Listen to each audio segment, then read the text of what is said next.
Foi, gente. Esperar só um pouquinho.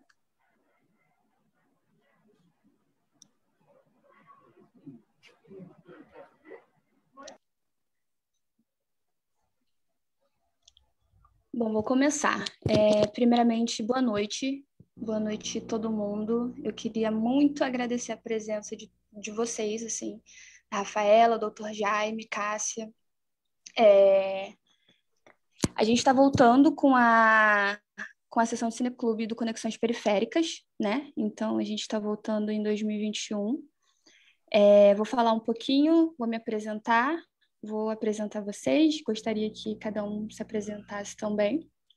Vou falar um pouquinho da dinâmica, a gente se apresenta, vamos apresentar o filme, vou falar um pouco e a gente retorna para poder iniciar o debate, uma conversa, uma roda de conversa, tá bom? Primeiro, bom, estou muito feliz de a gente estar voltando com a sessão de cineclube do Conexões, assim. É muito importante a gente estar trazendo um conteúdo para os nossos se conversar, né? Meu nome é Thaís, eu trabalho com audiovisual e nesse meio tempo, né, nesse período, assim, entre trabalhar com fotojornalismo, cinema e tudo mais, eu vou fazendo um trabalho de pesquisa, não só pesquisa, né, mas entendendo muito a linguagem, não só do audiovisual do cinema no geral, mas pesquisando muito sobre o impacto da imagem, do visual, com o nosso, né, com o nosso cotidiano, tudo que a gente vê, o que a gente consome, o que impacta nas nossas ações, o que impacta no coletivo, como que a reprodução, seja de um vídeo, seja de uma imagem, seja o que for, tudo que a gente consome no visual, o impacto na consciência, o impacto político é extremamente grande, assim. E, bom, é isso. Vou estar aqui com vocês nesse 2021, a cada sessão. Tô aí, assim, para tudo, para essa questão de troca, porque eu acho muito, muito importante falarmos de trazer o audiovisual, e falar sobre o impacto de tudo que se consome, tanto só internet, enfim, TV, cinema, e o impacto disso na geração de consciência e na construção mesmo de tudo em sociedade. Bom, apresentando os nossos convidados, a gente está aqui com o Dr. Jaime Bechimol. Muito obrigada, realmente, por a sua disponibilidade. Historiador da Casa Oswaldo Cruz, na Fiocruz. A gente está com a Rafaela Bittencourt, que ela é enfermeira e aqui, meu Deus, voluntária do Correntes do Bem. Eu pesquisei sobre também, gostaria muito que você falasse sobre o projeto que você acabou falando agora, sobre, enfim. E a gente está aqui com a Cássia, que ela é empreendedora do GE, Periferia Digital, e cofundadora do Conexões Periféricas também. E, bom, é isso. Gostaria que a Cássia falasse, Dr. Jaime e a Rafaela. E muito Boa obrigada noite. a todo mundo. Obrigada. Boa noite, pessoal. É um orgulho imenso estar participando dessa programação, né, de Cineclube, que é muito importante falar da questão da saúde, né? Saúde coletiva, que é o tema que a gente está abordando aqui, saúde coletiva, vacinação ao longo da história. Meu nome é Cássia. Todo mundo está me ouvindo? Está me ouvindo? Então, o tema saúde coletiva, vacinação ao longo da história. Meu nome é Cássia e eu sou empreendedora digital. Tenho um empreendimento que se chama GE Periferia Digital, exclusivamente para a inclusão digital dos empreendedores periféricos, né? Para alavancar, ainda mais no momento de pandemia, onde muitos empreendedores, empresas, né, de pequeno e médio porte estão aí precisando muito estarem nas redes sociais para impulsionar e também ter outras perspectivas de vendas. Então, nosso trabalho também é social em relação a isso. E não só isso, mas também a gente tem um espaço para documentação, tirar a segunda via, porque tudo está no mundo digital, né? Então, a gente tem esse espaço também e fortalecer as redes sociais dos outros coletivos de impacto na favela, não só em Rio das Pedras, mas também no entorno, porque a gente sabe que junto a gente vai muito mais longe, tá?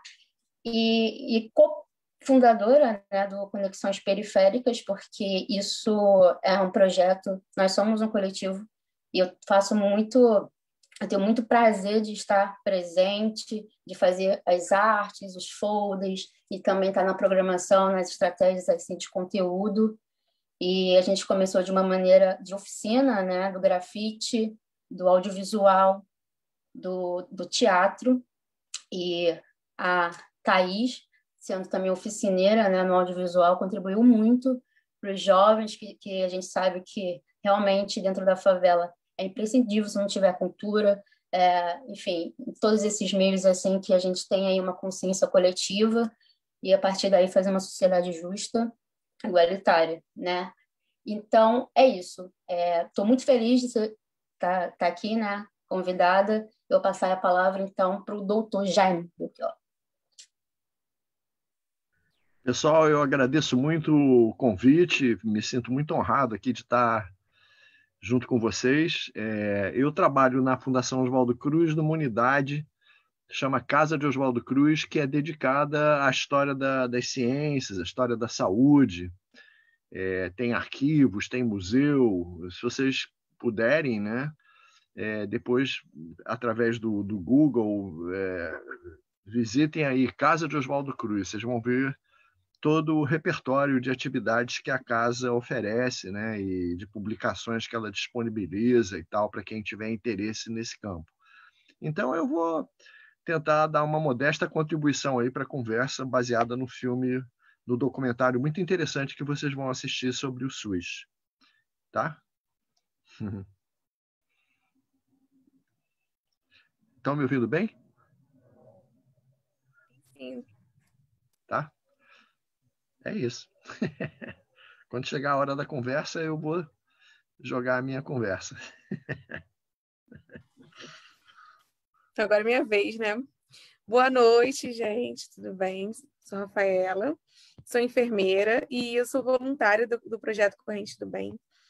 Eu estou muito lisonjeada de poder estar participando desse convite, né, que o Douglas me fez para a gente estar trocando essa ideia de um tema muito importante do que vem acontecendo no mundo, né, há um pouquinho mais de um ano. Vamos falar da importância que o SUS tem, principalmente na elaboração, né, e na disponibilização também dessa vacina. O quão importante a gente conscientizar a todos, né, sobre o sim para a vacina, enfim, vamos trocar uma ideia. Muito lisonjeada também poder estar conversando com o Dr. Jaime aqui, vai ser uma experiência muito incrível. E é isso. E o projeto Corrente do Bem, resumindo, né, a gente atua em conjunto com o Semeando Amor, ali no Areal, Rio das Pedras, tá? A gente tem projeto de entregas de cestas, a gente trabalha também muito com conscientização, a gente tem o Clubinho da Leitura. Algumas coisas estão paradas por causa da pandemia, né? E outras, mais o Semeando Amor que está dando continuidade, mas o que a gente mais deseja é que essa pandemia acabe, que a gente possa voltar a ter nossos encontros presenciais, né? Que tudo agora ficou mais difícil, tudo sendo à distância, né? A gente acaba atuando nas questões básicas, que é questão de alimentação, de conscientização, mas desejo profundamente que isso passe logo. E boa conversa a todos nós.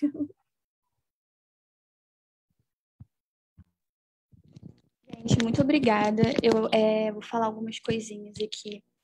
Aproveitando a fala do Dr. Jaime, né, sobre compartilhar conteúdo, eu acho que esse é um espaço muito legal, assim, seja no comentário aqui, qualquer link, projetos ou, enfim, conteúdo que se possa compartilhar para a gente deixar para a galera poder acessar depois, enfim. não precisa ser agora, mas para a gente poder trazer, né? É muito importante. É muito importante esse lugar da gente alcançar muitos conteúdos importantes, e aí esse espaço também ser um espaço de compartilhar. Queria também agradecer, dar um salve para o Douglas, que está dando esse suporte para a gente na técnica. E, bom, a gente vai assistir o documentário sobre o SUS, SUS 30 anos. Ele é feito pelo Conselho Federal de Enfermagem, ele é do ano de 2018, e ele está disponível de graça no YouTube pelo canal Somos Enfermagem TV. Quem quiser ir lá, acompanhar, pegar o linkzinho, tudo mais de graça, 20 minutos. E, bom, agora a gente vai iniciar essa e assistir, tá bom? E aí, Douglas, meu bem, quando você puder.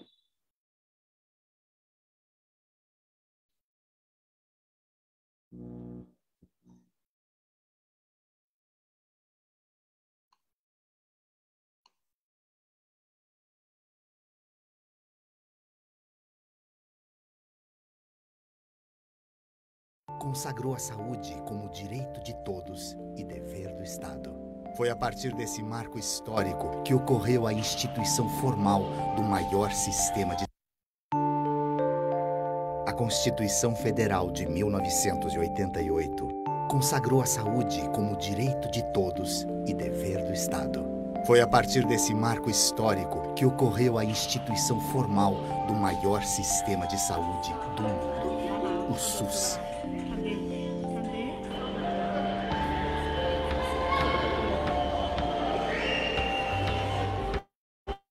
Laura, como é que tá o balé? Tá bem, tia? Isnalda hoje não quer falar comigo, gente. Como é que na última consulta a gente viu que a Laurinha tinha perdido peso, né? Falta de apetite? E a físio, quando é que a gente vai conseguir? A Constituição pretende ser a voz, a letra, a vontade política da sociedade rumo à mudança. Que a promulgação seja nosso grito. Mudar para vencer. Muda, Brasil!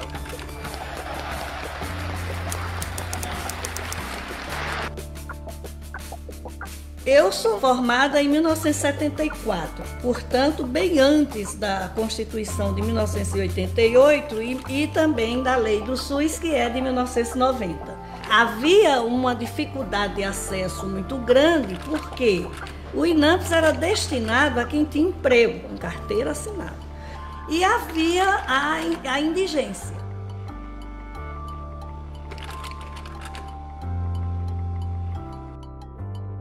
Com o SUS, isso mudou inteiramente. Não importa a condição do brasileiro, não é? Não importa a sua situação socioeconômica, não importa a prestação de serviço de que ele precisa. Então, esse conceito da universalidade, que é o princípio maior do SUS, é para todos os brasileiros. Claro que se um brasileiro optar por não se tratar no SUS, tem a prerrogativa, não é? De fazer o seu plano de saúde e tudo, embora geralmente esse plano não dê integralidade assistencial, que é o segundo maior princípio do SUS. O que significa dizer que, além de ser para todos os brasileiros, o SUS tem de disponibilizar ações e serviços de saúde que cubram toda a necessidade de promoção da saúde, prevenção de doenças, detecção de doenças, diagnóstico, tratamento, atendimento de urgência, até a reabilitação. A integralidade, ela fala tanto do indivíduo, como ela fala também de um sistema integral. Olha o indivíduo em todo o seu contexto social, psicológico, desde o trabalho dele, o que ele faz, as escolhas que ele tem, e a atenção primária tem esse papel, né? Se ele vem com uma dor, por exemplo, essa dor pode estar relacionada a um desemprego, pode estar relacionado a outras situações que não é necessariamente aquela queixa principal. Foi uma coragem muito grande em criarem no Brasil uma estrutura de atenção à saúde da população, porque não é só cuidar de doença, né? Aquilo do SUS que aparece muito pouco, que poucos enxergam, é esse cuidado com a vigilância sanitária, a vigilância epidemiológica, a prevenção de doenças, né? E realmente nós tivemos um avanço muito grande nesse sentido. Hoje nós estamos com quase 210 milhões de habitantes e é o único país no mundo com mais de 100 milhões de habitantes que tem um sistema que é universal, integral e com uma gestão, uma administração que precisa também ser descentralizada, o que é um grande desafio. Que bom. Quando que a gente pode começar? A história da enfermagem nos últimos 30 anos, ela se entrelaça com a do SUS. O SUS foi um desencadeador da municipalização de muitas ações e serviços, e isso fez com que crescesse o emprego público. E esse emprego público para a enfermagem foi um alargamento profissional, tanto de número de postos de trabalho, quanto também do aumento das práticas e saberes que a enfermagem até então vinha desenvolvendo.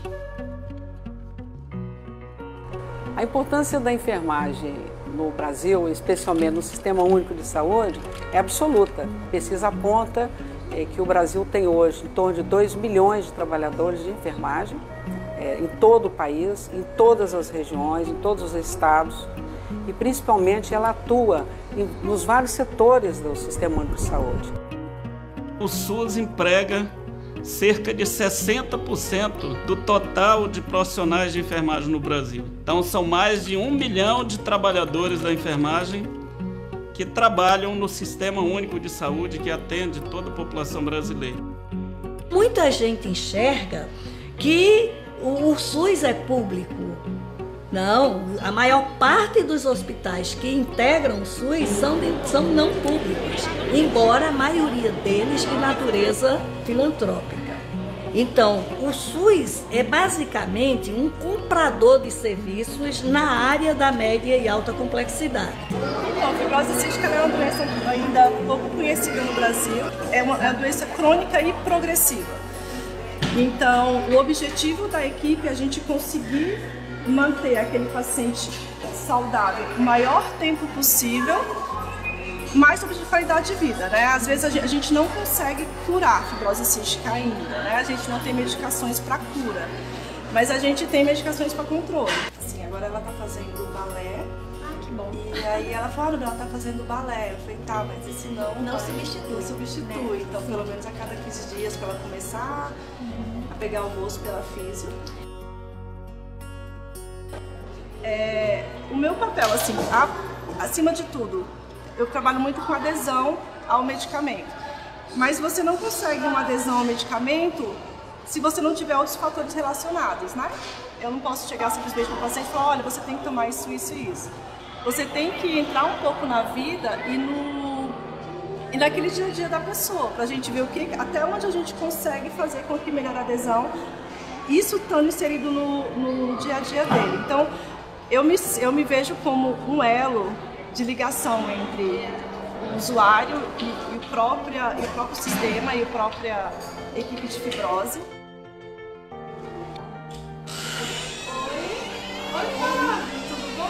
Bom dia. Cadê o oxigênio, Fabinho? Não pegou a bala ainda, não? Não pegou, não. Então tá, vou lá buscar a bala pra você, tá? Tá. Então a mudança, para mim, foi vivida e foi uma mudança radical. O próprio conceito de saúde também se modificou. Era centrado na atenção hospitalar, no modelo muito fortemente na cura e passa a buscar um modelo de atenção à saúde centrado na qualidade de vida, na promoção da saúde, em que o próprio cidadão ele se integra nesse processo de cuidar. É muito bom, porque da outra eu não consegui dar mamar e eu desse que eu queria. Aí é muito bom. A Organização Mundial de Saúde já falou centenas de vezes em todos os seus documentos atuais que a atenção primária é prioritária para esse sistema de saúde, para que esse sistema de saúde consiga reduzir as grandes mazelas da população. Hoje, grande parte das ações de saúde desenvolvida no Saúde da Família, o enfermeiro está à frente, seja no planejamento do processo de trabalho, seja na coordenação, na gerência, organização como um todo do território, do fazer dentro do centro de saúde. O básico, ele não é de ser inferior ou fácil. Ao contrário, é de base, é de sustentação. Então, a atenção primária ou atenção básica, a mesma coisa, ela tem o papel de ser essa primeira escolha, a primeira entrada do usuário dentro do serviço público. E a atenção básica também é responsável por promover saúde, né? E aí o meu maior desafio dentro da gestão é fazer com que esse profissional que presta o serviço lembre da escolha que ele fez, e mesmo com todas as adversidades, a gente tem feito muito. Nós ainda temos um problema muito grande de subfinanciamento do Sistema Único de Saúde, que gera uma série de outros problemas, como a falta de valorização dos trabalhadores da saúde. Nós não temos plano de carreira, nós não temos garantias de todos os direitos, nós não temos salário adequado. Nós temos que ter hoje 2, 3 empregos, e as mulheres ainda têm a 4ª jornada de trabalho, que é cuidar dos filhos em casa. É uma profissão com forte participação feminina, né? Em torno de 85% de toda a equipe. O fato de termos uma categoria que está no país inteiro, em todos os setores do Sistema Único de Saúde, público ou privado, faz com que essa mão de obra feminina tenha sobrecarga de trabalho. Salários baixos e condições de trabalho abaixo da média ideal de trabalho de qualquer profissional. Então, o ambiente de saúde hoje, ele passa por problemas severos de segurança, de proteção aos trabalhadores de saúde. Então, eu diria que essa questão da proteção e da crise mesmo, de violência da população para com o trabalhador da saúde, a gente vê retratado isso na enfermagem. E saúde é algo que é feito por gente. Nós podemos ter equipamentos dos mais modernos, nós podemos ter boas instalações, mas quem faz o atendimento de saúde à população são as pessoas que são trabalhadores de saúde das mais diversas profissões que compõem a equipe de saúde. Olha aí, olha!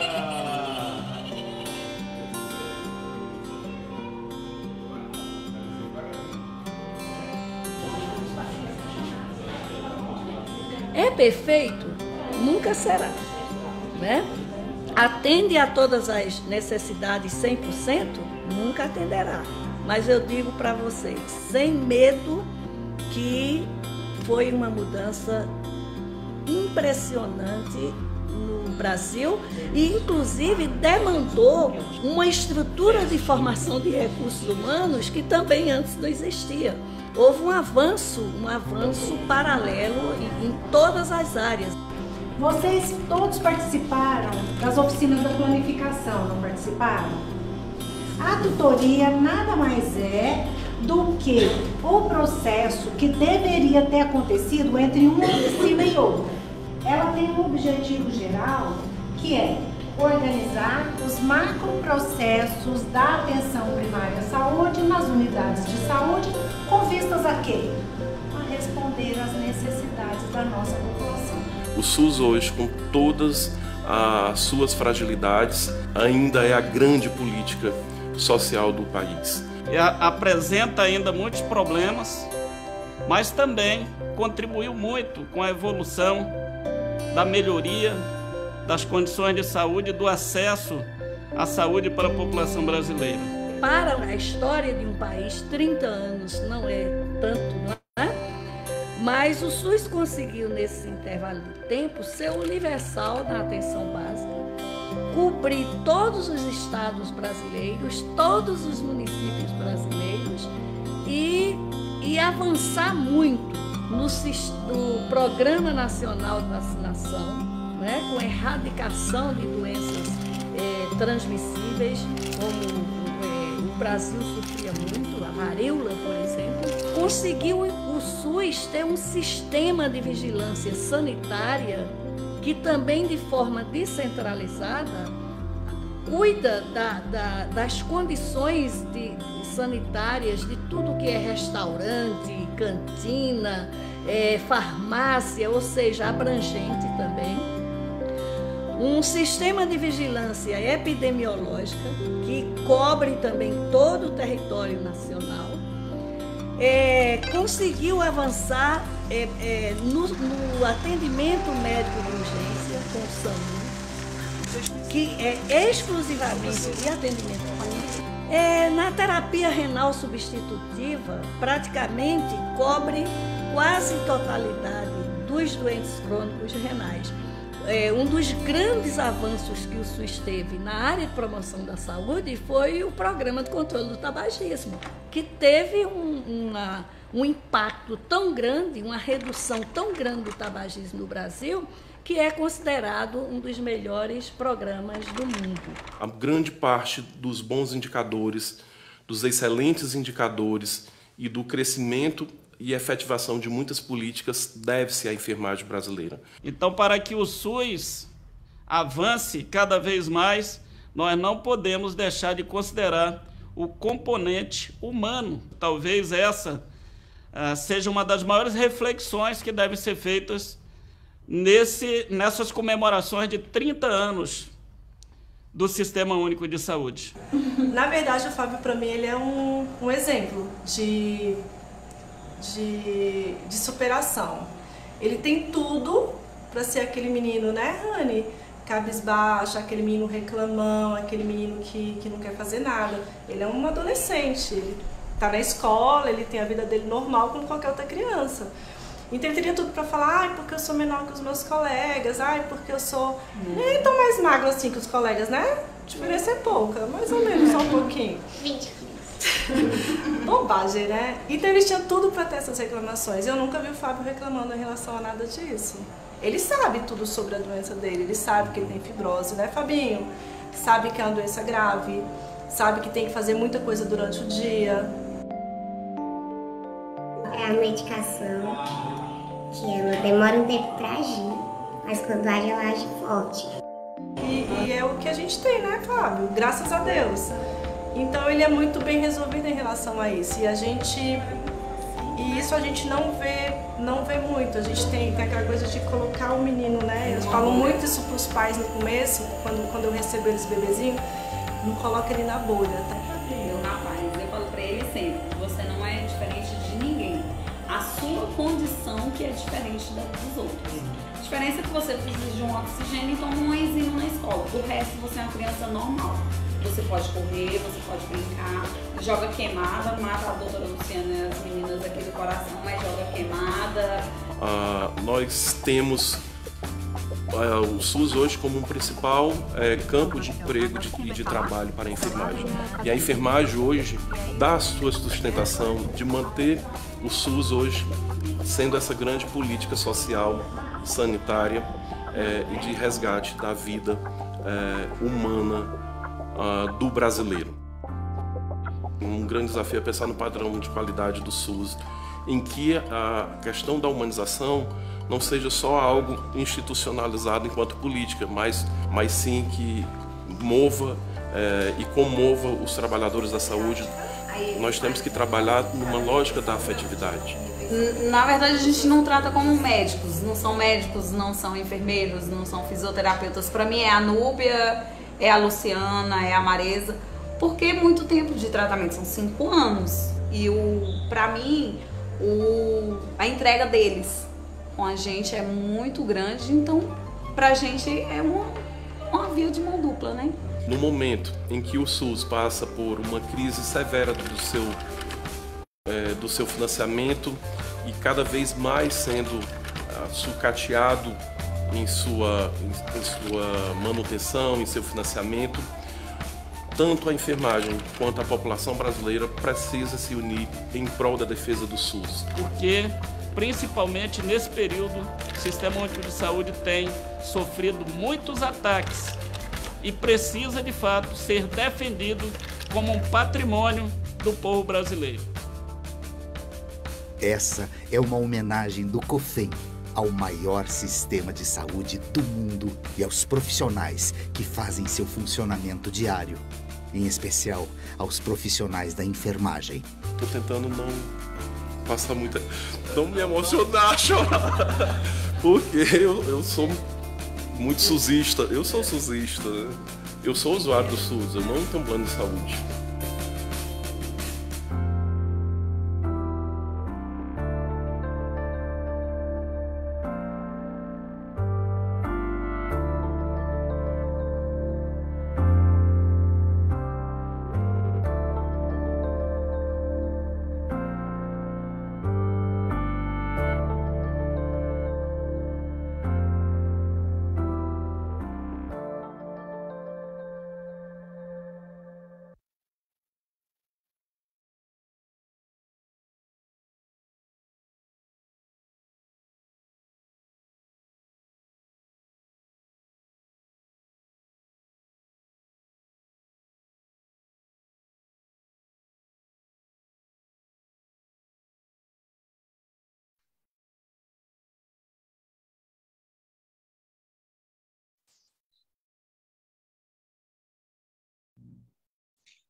Oi? Show, Douglas. Vocês estão me ouvindo? Estamos. Sim, sim. Então, antes de a gente começar as perguntas e tudo mais, eu gostaria muito de te ouvir, Rafaela.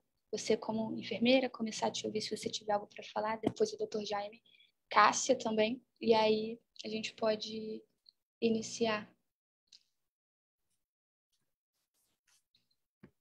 Nossa, vendo esse vídeo, eu até fiquei muito emocionada, porque eu posso falar que assim, hoje eu não vivencio o SUS diretamente, porque eu estou na rede privada. Eu não vivencio, digo, a parte pública, mas eu tenho uma paixão imensa, porque quando você pega para ver a estrutura, o planejamento do SUS, é surreal, sabe? De lindo. E eu quase me emocionei aqui, eu falei, gente, o que eu estou fazendo? Que eu não estou assim na linha de frente ali da atenção básica, porque assim, eu fiz dois anos de projetos, mas por questão financeira, até de trabalho e oportunidade, fui para outro ramo, né, da enfermagem. Mas assim, sim, os profissionais de saúde, não só enfermeira, mas como médico, fisioterapeuta, são desvalorizados. A gente vive no embate, porque assim, primeiro, o nosso objeto é o ser humano. Tá? Então, assim, a gente lida com saúde, a gente lida com doença, a gente lida com morte, com dor, né? Com as piores coisas, porque assim, que dinheiro não compra, quando você perde saúde, o dinheiro pode te dar uma qualidade, tá? Mas ele não vai comprar a vida, né? Então, assim, a linha do SUS, quando veio com a ideia de prevenção, de promoção de saúde, né? Não só pensando na questão da economia, né? Primeiro, da economia também, porque assim, você atuando na prevenção, você vai gastar bem menos do que na área curativa, né? O paciente que ele tende a ficar diabético, você atuando ali na prevenção, estimulando a atividade física, alimentação saudável, passando as orientações corretas, é muito mais barato, né? No sentido de orientar, de passar a estrutura que aquela pessoa tem que ter, aí vai gerar depois o lado curativo, que o paciente vai ficar dependente de insulina, ou então vai precisar de exames mais específicos, de um tratamento que vai ser muito mais caro, né? E atuando quando eu vi todo esse documentário novamente sobre o que é ser enfermeiro, você passa assim, na imagem toda o período da faculdade, né? Que a gente estuda a fundo o SUS, que estuda a fundo as leis da enfermagem, que a gente acaba entrando na prática da rotina, a gente vai estudando menos, né? Isso é normal. E eu achei muito interessante, muito sensacional mesmo. Espero compartilhando aos pouquinhos aqui com vocês. Obrigada.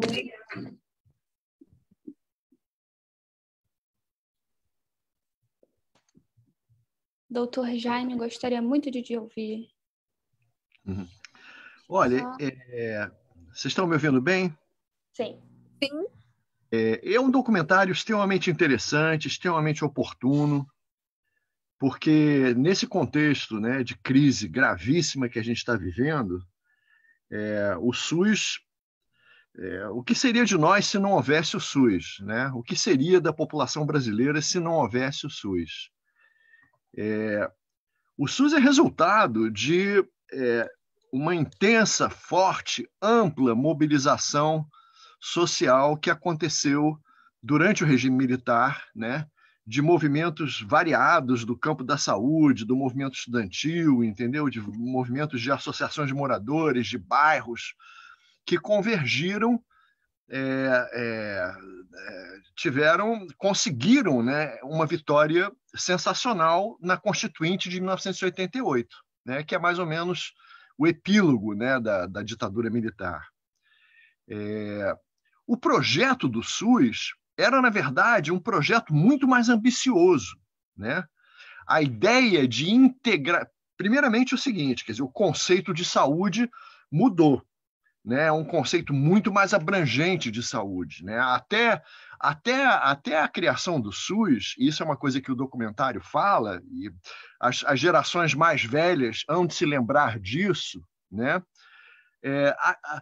O povo brasileiro, o acesso que o povo brasileiro tinha à estrutura de assistência médica era muito limitada, né? Historicamente, tinham sido os institutos de aposentadoria e pensão para determinadas categorias profissionais que tinham carteira assinada, né?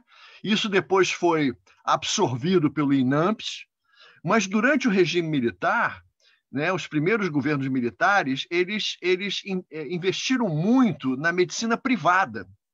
Então, a medicina privada, quando chegou a época da Constituição de 88, né, a assistência hospitalar ela era quase 90% eram clínicas e hospitais privados, e o INAMPS tinha uma parcela mínima, e a área de saúde tinha uma parcela mínima do orçamento, né, do governo, né? Então, o SUS, nesse aspecto, foi uma revolução. Mas a ideia do SUS, quer dizer, que é uma coisa colocada por uma das participantes desse documentário, a noção de integralidade, era uma noção de integralidade mais ampla. Era a ideia, né, de que saúde significa alimentação, significa boas condições de moradia, significa condições de vida adequadas, significa saneamento. Então, o conceito subjacente ao SUS, que é o de horizontalidade, que é o de atenção primária à saúde, quer dizer, que é de investir na saúde antes das pessoas chegarem doentes ao hospital, quer dizer, é justamente investir mais na prevenção, né, do que propriamente na cura, né? E investir mais na educação do que propriamente em equipamentos sofisticados. Mas era também uma ideia de que as várias áreas do governo pudessem interagir num programa unificado em prol da saúde, o que não aconteceu. E não acontece porque, até hoje, a lógica, né, que preside o Estado brasileiro, os vários governos brasileiros, é a lógica do clientelismo, né? É a lógica de rifar as várias áreas em função dos interesses de determinados grupos políticos que, na verdade, interagem muito pouco uns com os outros. Tanto é, né, que o saneamento, que é um aspecto fundamental, né, do projeto original do SUS, é uma catástrofe no Brasil até hoje.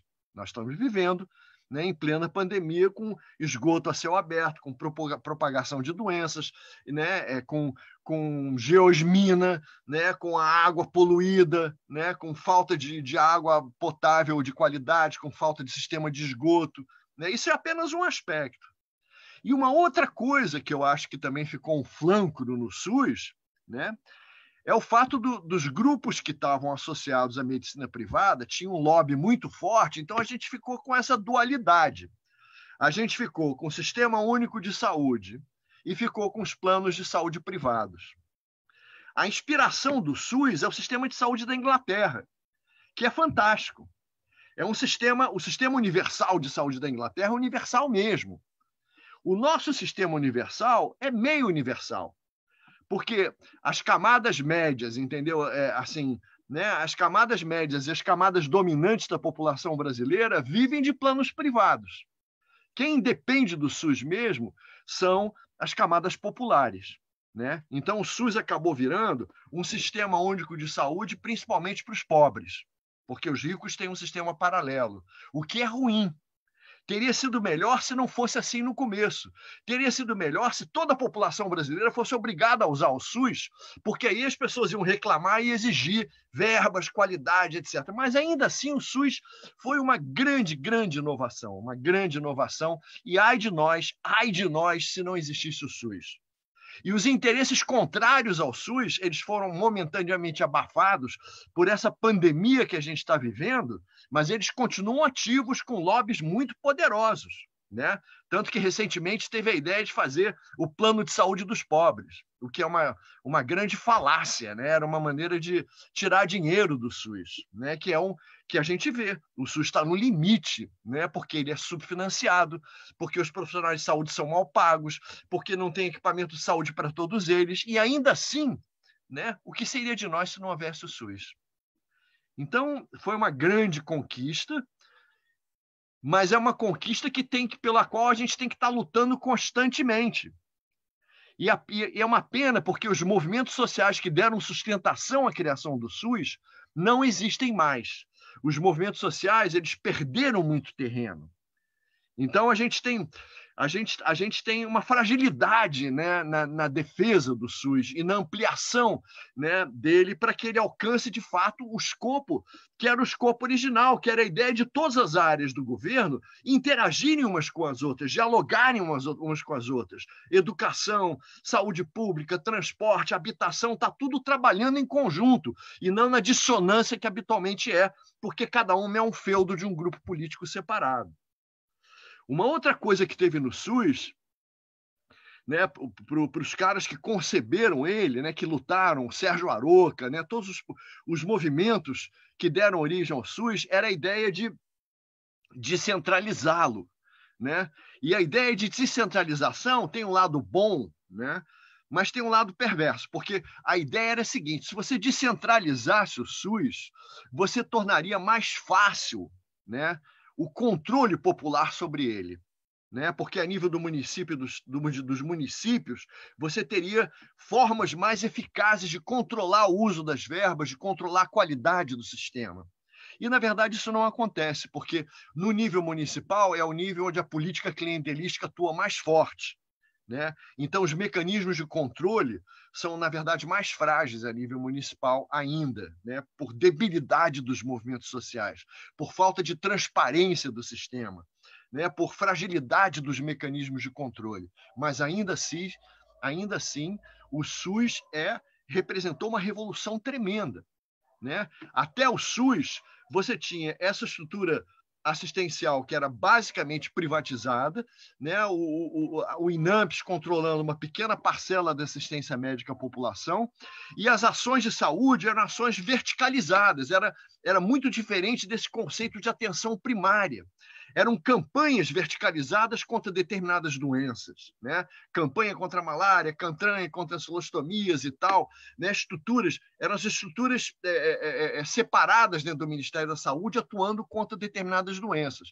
Então, a ideia de atenção primária é uma ideia que desfaz isso, quer dizer, ela coloca o conceito de horizontalidade, quer dizer, era de você dar ênfase não propriamente às tecnologias sofisticadas, mas muito mais à educação, à preparação, né, à conscientização da população, né, o sistema de postos de saúde, de médico de família, né, tentar fazer com que você tivesse o máximo de prevenção, né, de maneira que você, nos estratos mais complicados, complexos de assistência médica, você reduzisse, né, a quantidade de pessoas que chegava lá como era antigamente, né? O cara ia bater na porta do hospital já mal, entendeu? Porque você não tinha essas estruturas intermediárias, né, de apoio, de assistência. Então, eu acho o documentário muito interessante e eu acho que as pessoas muitas vezes enxergam, né, os defeitos, os problemas que o SUS tem e não conseguem enxergar o grande avanço, o extraordinário avanço que o SUS representou e perceberem o quão importante é as pessoas lutarem para que o SUS melhore e progrida e alcance, entendeu, assim, as suas metas originais, né? As suas metas originais. É isso. Meus comentários iniciais. Eu também achei muito interessante nesse documentário, que também fala algo sobre a mão de obra feminina, né? 80% da mão de obra é feminina, né, no SUS. E essas perguntas, aliás, esses questionamentos, enfim, que vocês falaram, eu também anotei aqui, né? E até perguntar para o professor, mas já respondeu, o que seria descentralizar, né, esse sistema, você já respondeu, muito bom. E o SUS, né, que eu entendi, o SUS foi criado em 1988, não é isso, professor? A partir da Constituição de 88, que está previsto no artigo 196, onde diz: saúde é um bem de todos e um dever do Estado, né? Aí faz enfim, dever do Estado, e a gente vê que realmente a gente está padecendo, né? Uma vez que o SUS faz também essa ponte de prevenção, né? Não somente cuidar da vigilância sanitária, mas de prevenir doenças, né? Eu lembro, alguém falou algo assim, e eu vi alguns filmes que também falam, aliás, mostram que antigamente as pessoas eram contaminadas, né, dentro dos hospitais. Então, elas ficavam em casa para não serem contaminadas. Aí também tem muito... O SUS, hoje em dia, aliás, a medicina avançou demais, né? Então, graças ao SUS também, a gente também pode perceber a questão como você falou, né? Do integral, né? Do sistema universal. A pessoa vai lá, a gente também tem que entender que as pessoas estão passando por necessidades, desemprego, certo? Não tem condições básicas de moradia, de vivência. Aqui na favela, a gente vê que toda vez que chove, você vê lá que vai alagar, as pessoas vão ficar doentes e elas vão recorrer ao SUS, porque, como o senhor falou, é um lugar onde a gente tem um tratamento, como se fosse um nosso plano de saúde, não é isso? E também eu vi a questão que você falou, fez uma análise, né, na saúde do país. Sistemas públicos, privado e planos de saúde na pandemia também, né? Eu gostaria que o senhor falasse um pouquinho sobre isso, né? Porque a gente está em pandemia e a galera que está vendo a gente e ouvindo a gente fazer essa análise na questão da pandemia, né? Levado mais para a questão da pandemia, da vacinação. Pois a gente está vivendo uma situação totalmente inédita, né? Inédita, porque nós temos no comando do país, né, grupos de pessoas negacionistas que negam a pandemia, negam a importância das vacinas, né, que desconstroem, né, que vêm trabalhando pela desconstrução de coisas que foram resultado, quer dizer, os progressos extraordinários acontecidos nos anos 1970, 1980, desde então, resultaram no SUS, né? O Brasil tem uma tradição única no mundo em termos de programas nacionais de vacinação. É uma coisa paradoxal, porque esses programas nacionais eles foram implementados na época do regime militar, do governo Geisel, não dos primeiros regimes militares, mas na época do Geisel, entendeu? Quando teve a grande epidemia de meningite no Brasil, foi uma epidemia gravíssima, né? Então, uma parte dos militares queria censurar as informações, etc., mas na época o Ministério da Saúde e o Geisel era uma época em que houve uma mudança na política dos governos militares, eles estavam investindo na autossuficiência tecnológica do Brasil. Então, o Geisel vai promover a recuperação da Fundação Oswaldo Cruz, foi criada em 1970, estava num estado calamitoso por falta de verbas, inquéritos policiais, cassação de cientistas, estava numa situação de calamidade total, e o governo recupera, né, a Fiocruz e monta lá um parque, né, de produção de vacinas para colocar em prática um programa nacional de vacinação, e isso em sintonia com a Organização Mundial de Saúde, né? Começou pela meningite, e a ideia era como está tentando se fazer hoje, quer dizer, importar a tecnologia e ganhar autossuficiência na capacidade de fabricação da vacina. Então, o Brasil já fabricava vacina antivariólica, fabricava vacina contra a febre amarela, vai fabricar vacina contra a meningite, vai fabricar contra o sarampo, contra a poliomielite, contra uma série de doenças que estavam nos programas mundiais, mas assim, montam-se estruturas, o PNI, o Programa Nacional de Imunização, ganha um know-how, ganha um conhecimento, ganha uma experiência, né? O caso da polio, por exemplo, de você conseguir vacinar a população brasileira inteira num único dia, né? Porque a ideia era que as pessoas tomariam a vacina Sabin, que era com vírus vivo, né?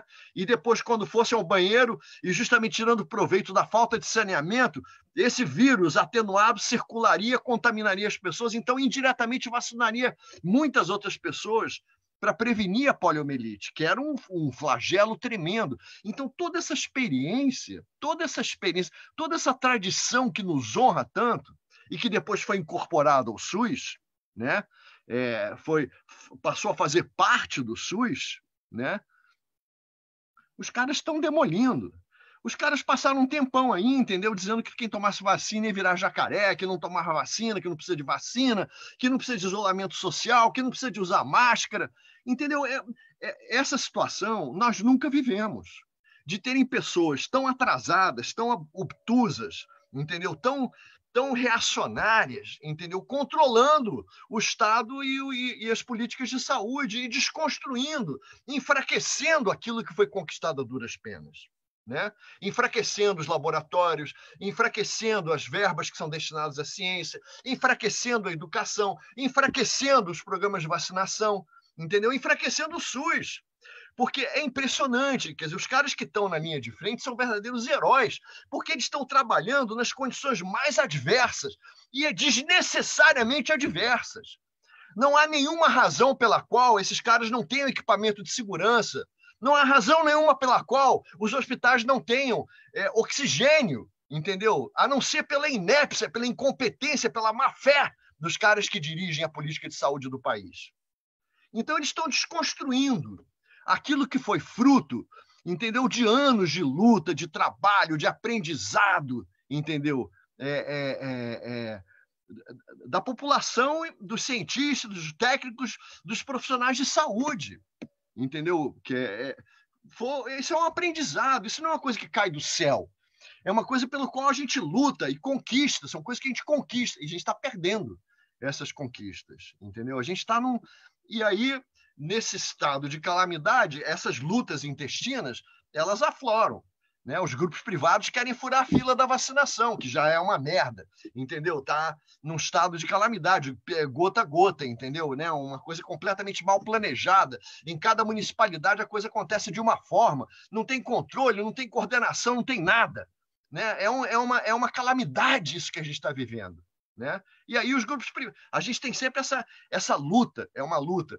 E se a população brasileira não se aperceber disso, entendeu? Que é uma luta entre os interesses privados que querem privatizar a saúde e os interesses que lutam pela saúde pública universal e de qualidade para todo mundo. Essa luta, essa tensão está desde a Constituinte de 88, em que eles aprovaram o SUS, mas aprovaram também essa dualidade de ter os planos privados, que é uma coisa que não existe na Inglaterra. Na Inglaterra, qualquer cidadão recorre ao sistema público e tem um atendimento de qualidade no sistema público. Aqui não. Mas só que nesse contexto de pandemia, o sistema privado também está em colapso, está tudo em colapso. Está tudo em colapso. Os hospitais privados estão em colapso, os planos de saúde, né, estão em colapso, porque a população está empobrecendo, a classe média está empobrecendo, entendeu? Então, a gente está vivendo uma situação de grande calamidade social, especialmente, né, e ela está sendo potencializada por essa questão de saúde. É gravíssimo. Mas seria infinitamente pior, com todos os defeitos e com todos os problemas, se nós não tivéssemos, entendeu? A estrutura que foi criada nesses anos todos de dar assistência, né? Essa estrutura assistencial que foi montada. Com todos os problemas, entendeu? Muitas vidas têm sido salvas graças a ela, né? Graças a ela. Então, mas a gente está perdendo terreno. Esses caras estão trabalhando ativamente para desconstruir aquilo que foi conquistado e foi construído. E só tem uma maneira de bloquear isso, é reagindo com movimentos sociais, é elegendo gente de qualidade, entendeu? É não elegendo as pessoas que têm esse discurso negacionista, esse discurso burro, incompetente, entendeu? É repudiando esse discurso de ódio, entendeu? Esse discurso que valoriza as armas e desvaloriza a saúde, entendeu? Tem que reagir, porque senão a gente toma trolha, a gente perde o que ganhou, entendeu? A gente retrocede. E o Brasil está retrocedendo rápido. É uma pena, né? Que nós estejamos perdendo aquilo que conquistamos a tão duras penas. Enfim. Opa, obrigada. Grande política social, né? Realmente a gente tem que lutar por isso. Então, Rafa, você quer fazer alguma colocação sobre o que foi abordado agora? Fica à vontade. Em resumo, assim, eu super de acordo com o doutor Jaime. Eu não consigo nem me expressar tão bem quanto, né? Nesse sentido. Mas, assim, o que me vem no pensamento, o que a gente também tem que investir é na orientação dos nossos adolescentes e das nossas crianças. Principalmente que, assim, para mim, a base sempre vai ser a educação. Tá? Acho que foi nessa intenção até que a gente criou o Clubinho da Leitura, lá através do Corrente do Bem, porque, assim, sem educação, já tá ruim.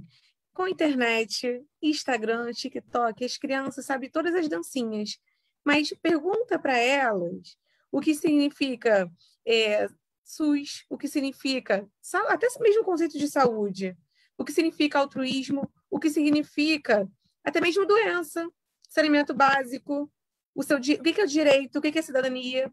Então, assim, infelizmente, a educação pública, né? Por exemplo, muitas crianças lá do clubinho não têm o apoio da família, né? Então, eles estão mais de um ano sem estudar. Ficam no celular, né? O celular tem conteúdos positivos e tem conteúdos que você fica ali, né? Preso, por exemplo, as crianças estão viciadas no Instagram, as informações mesmo de seus direitos, seus deveres, as crianças, infelizmente, não sabem conduzir.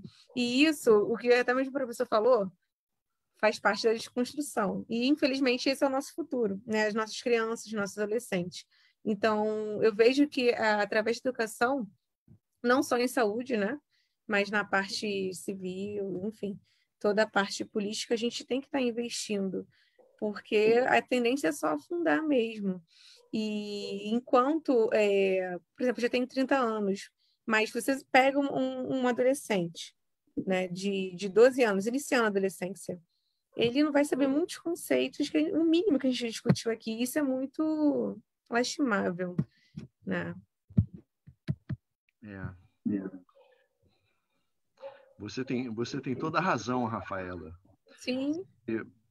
E eu estou botando o acento na incompetência do governo, né, dos governos e do Estado, mas essa crise que a gente está vivendo, ela tem uma componente popular, né? Há uma quantidade muito grande de pessoas que não consegue entender o que é a dinâmica de uma epidemia, né?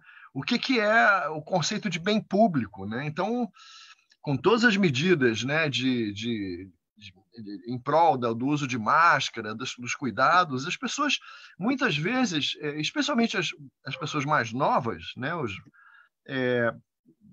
repudiam isso com condutas extremamente individualistas, entendeu? E dane-se, entendeu? E, porra, isso não deixa de ser uma manifestação de individualismo, né, e de ignorância muito grande, né? A gente está pagando o preço por essa fragilidade, fragilidade, histórica que a gente tem no campo educacional. Eu acho que você tem toda a razão, entendeu? Quer dizer, a situação da educação está uma calamidade, né? Assim, né? Está uma calamidade, né? Mas ela já era, especialmente a educação básica, já era muito problemática, né? Assim, muita dificuldade, né? o mundo está se informatizando, né? As tecnologias estão evoluindo, né? A ciência está... Essa pandemia, se ela mostrou uma coisa, ela mostrou a capacidade, isso foi inédito também. A gente está vivendo coisas inéditas, né? Quer dizer, fazem-se constantes comparações dessa pandemia com a gripe espanhola, né? Que em 1917 matou 21 milhões de pessoas no mundo inteiro, né? E foi talvez depois da peste negra na Idade Média, que dizimou, né, quase que 2/3 da população europeia, foi o evento sanitário mais grave que a gente viveu. Mas essa pandemia ultrapassa em termos de gravidade, né? É uma coisa séria, né? E ela, no fundo, remete a questões estruturais da sociedade que a gente está vivendo, porque no fundo, ela remete à questão ambiental, entendeu? Ela remete a questões, né, de educação, de necessidade de integração e de colaboração mundial, entendeu? Mas uma coisa que é inédita também nessa pandemia foi a rapidíssima capacidade de resposta das instituições científicas mundiais a esse problema, né? Antigamente, para você desenvolver uma vacina, levava 10, 15 anos, né? Agora, depois que a pandemia foi declarada, em questão de meses, você já tinha várias vacinas em desenvolvimento no mundo todo. Isso é uma coisa nova. Então, o que está acontecendo? O que está acontecendo é que é um abismo cada vez maior entre a preparação, né, da nossa juventude, né, assim, aquilo que a gente consegue transmitir para ela enfrentar, né, o mundo moderno que a gente está vivendo, que é um mundo de acidentes ambientais de grandes proporções, de pandemias, né, de desequilíbrio, né? Quer dizer que hoje em dia a pessoa tem que ter um mínimo de consciência, um mínimo de conhecimento sobre esses fenômenos que acontecem no plano social, no plano biológico, que está tudo entrelaçado. Não tem mais compartimentação, não. Discutir sociedade é discutir ambiente, é discutir biologia, é discutir medicina. Está tudo entrelaçado. Está tudo entrelaçado. Então, a gente está vivendo um abismo cada vez maior entre aquilo que os tempos modernos estão exigindo, né? Aquilo que está acontecendo em termos de avanço nas fronteiras do conhecimento e aquilo que a gente está podendo dar para a nossa garotada, em termos de formação, em termos de informação, de base, né? De base, né? O ensino já é muito ruim, muito precário. O ensino das ciências, muito mais precário, sempre foi muito mais precário. Os alunos não têm não apenas bons conceitos, bons conhecimentos teóricos e boas tecnologias de veiculação desses saberes, mas como não tem nenhuma experiência prática. As escolas não têm experiência prática, o cara não mexe nas coisas, ele não tem experiência de laboratório, ele não vê o negócio acontecendo. Então, isso é uma limitação enorme, né, em termos de formação, de aprendizado. Nós estamos vivendo uma pandemia de uma doença causada por um vírus. O que é um vírus? Quem sabe o que é um vírus? Como se transmite um vírus? Isso é uma ideia muito básica e a gente tem que ter a ideia, né?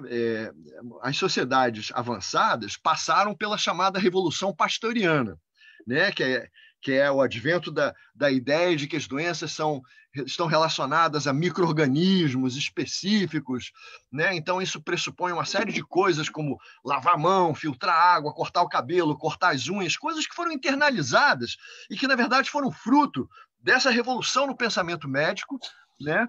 Que associa doenças a micro-organismos, inclusive o saneamento. As águas poluídas são poluídas por micro-organismos que causam doenças. A gente está ingerindo água que é contaminada, né? Então, mas nós ainda não chegamos, nós ainda não internalizamos isso, né? Por pobreza, por miséria, por falta de saneamento, por falta de condições de habitação, por falta de educação, a gente não passou nem por essa etapa ainda. As pessoas não têm a noção ainda. Então, o trabalho de educação, de divulgação é fundamental.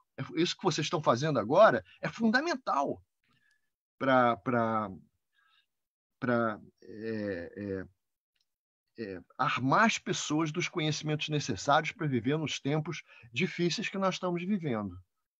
Né? A Covid não é uma coisa que caiu do céu. A Covid é também um indício de que a gente está vivendo épocas cada vez mais complicadas do ponto de vista sanitário e ambiental. Esse papo de aquecimento global, entendeu? Não é papo furado, não. É isso, entendeu? O mundo está se tornando cada vez mais instável, complexo. E a gente tem que se preparar para enfrentar esse mundo instável e complexo.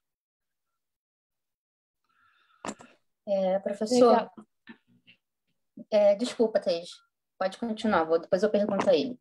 Eu não sei se eu tô falando... Se vocês quiserem me perguntar coisas, eu tento explicar. Eu não sei se eu estou falando... Não, tá... Desculpa, você está me ouvindo? Tô. Show. Não, eu tô achando, assim, o que vocês estão falando é ótimo, é muito importante, inclusive casa com algumas coisas que eu tenho anotadas aqui. Eu tenho uma pergunta, eu vou falar algumas coisas.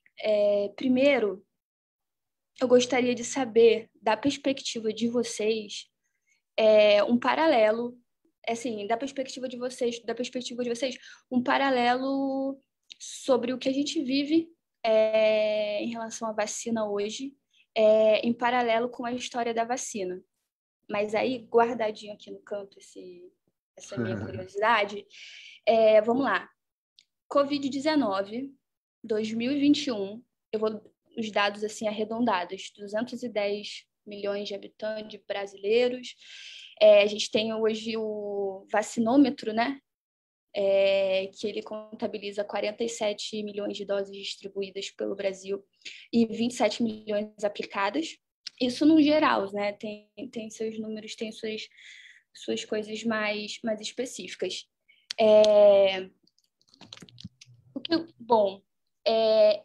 Nesse paralelo, assim, o que eu penso, o que me vem à cabeça, né? Temos essa estrutura de governo e as atitudes, né, que estão sendo tomadas e tudo mais. E esse filme ele é de 2018, né?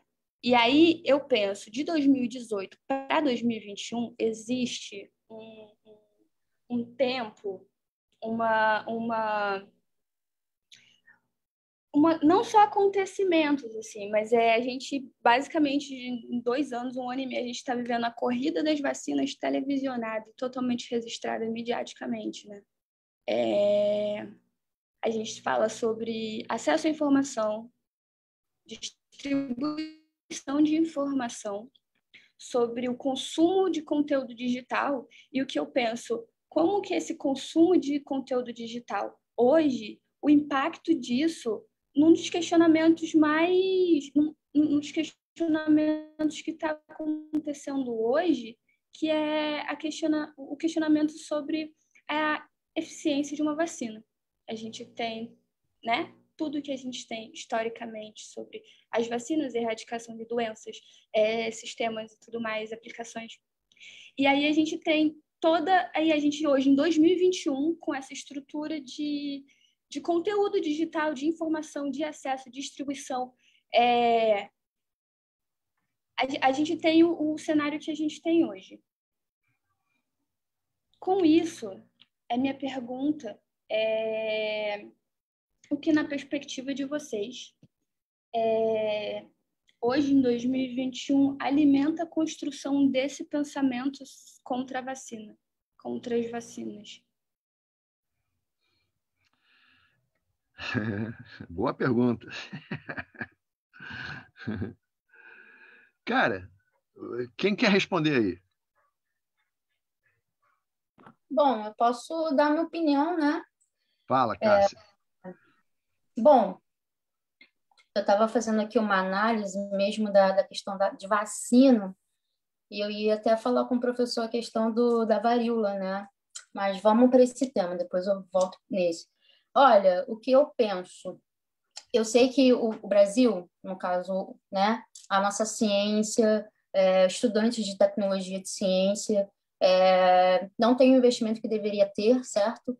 Porque a gente tem a Fiocruz, a gente tem a Butantan, e teríamos, sim, capacidade de produção nacional se tivessem investimentos, né? De não ficar dependendo de insumos lá de fora para vir aqui. A gente tem profissionais qualificados para fazer tudo isso, e eu acho, assim, como o professor até falou, né? Enfim, que estão à frente do governo e que não pensam nisso, claro, né? A questão da prevenção, e paga-se muito caro para trazer tudo isso para cá, para fazer essa produção e distribuição, que também é muito caro a logística, certo? A gente vê tudo isso. E vão para 2 anos, se eu não me engano, né? 1 ano e meio, enfim, da pandemia, e esse documentário foi 2018. Então, assim, sinceramente, se não houver uma mudança mesmo de governo, se a gente não se educar enquanto pessoa, saber, sim, gente, política é muito importante, até porque a gente está repetindo os mesmos erros. A gente precisa realmente ter essa ciência que nós somos essa massa, que a gente pode realmente, a nossa arma, entre aspas, é o conhecimento. Eu acho que a única arma, a definição de arma é o conhecimento, não existe arma, né? E deixo bem claro aqui, sim, a vacina, sim, a Fiocruz, o Instituto Butantan são maravilhosos enquanto isso, e eu fico muito triste quando a gente passa por tudo isso, né? E mesmo assim eles conseguem, por meio de fake news, por meio de várias falas enfim, que não são verdades, conseguir penetrar na cabeça dessas pessoas que consomem essa informação errada, e essa informação errada se propaga como se fosse o real vírus, que é a falta da veracidade, né, da informação. Então, o nosso papel como cidadão, a gente aqui no coletivo da Conexões Periféricas, a gente faz esse trabalho, sim, social e político, porque é a nossa luta diária. A gente precisa informar as pessoas que mais estão necessitadas, que está errado, olha, não é assim. E dessa forma, pelo menos das pessoas que a gente consegue, de uma maneira remota, por conta da pandemia, transmitir essa informação através de lives, cineclubes, porque é isso.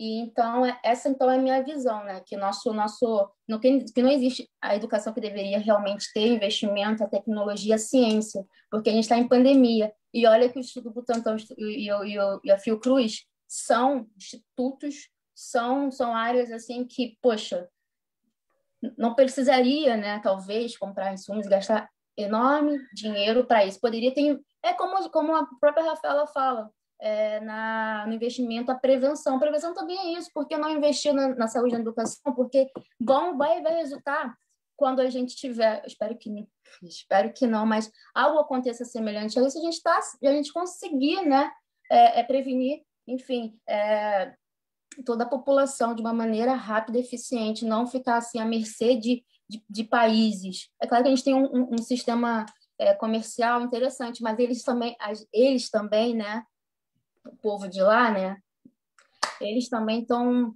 criando essa barreira. Gente, pelo amor de Deus, eu sei que esses movimentos comerciais influenciam muito, claro, até mesmo na vacinação, mas, gente, fazer política, nesse caso da vacina ou não, a questão é essa, é saúde, é vida. A gente precisa preservar a nossa vida.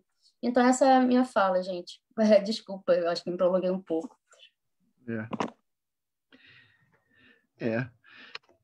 Eu não sei como que eu abordo a questão. A Thaís falou volta e meia, ela já se falou da varíola, né? Eu não sei se isso é uma coisa de interesse para vocês, né? Quer dizer, a palavra vacina vem de vaca, ok? Por que vem de vaca? E está relacionada à varíola, que era uma doença gravíssima, era uma doença que quase que todo ano, né, ela se disseminava pelas sociedades humanas, matava muita gente, desfigurava muita gente, né? Quem sobrevivia a um ataque de varíola, hoje em dia não vê mais isso, mas antigamente ficava com o rosto todo furado, entendeu? Assim, por causa das lesões, né, das pápulas que surgiam e secavam, o cara ficava completamente desfigurado, homens e mulheres. E, assim, desde tempos imemoriais, as pessoas tinham as populações camponesas tinham uma percepção empírica, totalmente empírica, de que quem pegava a varíola uma vez não pegava mais. Certas doenças virais têm essa característica, né? Você adquire, hoje a gente sabe, você desenvolve anticorpos contra essa doença e você fica protegida. É o princípio da vacina. As pessoas não tinham noção da vacina, mas tinham noção de que quem pegasse ficava protegido. Então, desde tempos imemoriais, em várias sociedades do mundo inteiro, havia a prática de, quando surgia a varíola, surgiam aquelas pústulas, né, infectadas, pegar o pus, né, e fazer um raspãozinho na criança, botar aquele pus de maneira que ela pegasse uma doença, de preferência leve, e ficasse protegida. Às vezes pegava leve, às vezes pegava pesado, e ela desenvolvia a doença de uma forma grave. E essa prática era comum nas sociedades camponesas. E aí as cortes europeias levam isso para a Europa. No final do século XVIII, a Lei de Montagu, que era uma mulher da corte inglesa, lá, de um diplomata inglês que estava na Turquia, né, aprende isso, leva lá, e isso vai se disseminando pelas cortes europeias. Até que no fim do século XVIII, um camarada chamado Jenner, que era um médico de zonas camponesas, de zonas rurais da Inglaterra, ele percebe que as vacas tinham uma doença parecida e que quem manipulava as vacas pegava essa doença parecida, que era uma doença mais tênue, mais leve do que a doença humana, e ficava protegido contra a doença humana. Daí ele cria a palavra vacina. Como era a vacina? Você tinha que achar uma vaca que tivesse o chamado cowpox, que é a varíola da vaca, cow é vaca, né? Era difícil de achar uma vaca que tivesse o cowpox, mas quando você achava, você pegava o pus dela e ficava replicando de braço em braço. Chegou ao Brasil assim, um grande proprietário rural da Bahia pegou seus escravos, atravessou o Atlântico, passando de braço em braço até chegar aqui. Ele criou um instituto vacínico e aí as pessoas iam lá e passavam. Só que esse pus da vaca ia perdendo o seu efeito. Chegava uma hora que ele não agia mais. E pior, né? De braço em braço ele acabava arrastando outras doenças. O cara tinha outras doenças contagiosas e o pus ia se infectando e pá. Ninguém tinha noção de micro-organismo, né? A ideia de que as doenças poderiam estar associadas a pequenos seres visíveis, microscópicos, essa ideia não existia, né? A ideia imperante, então, é que as doenças estavam relacionadas a fatores ambientais, o clima, o calor, a umidade e uma série de outros fatores ligados ao meio ambiente ou à constituição dos indivíduos. Quando vem a época da chamada Revolução Pasteuriana, no final do século XIX, o Pasteur, o Louis Pasteur na França, o Robert Koch na Alemanha e vários outros pastorianos mundo afora, começam a relacionar várias doenças a vários micro-organismos. E eles começam a desenvolver tecnologias em laboratório para você atenuar em laboratório a virulência dos agentes microbianos de determinadas doenças, né? O Pasteur ficou famoso por ter desenvolvido a vacina contra a raiva, né?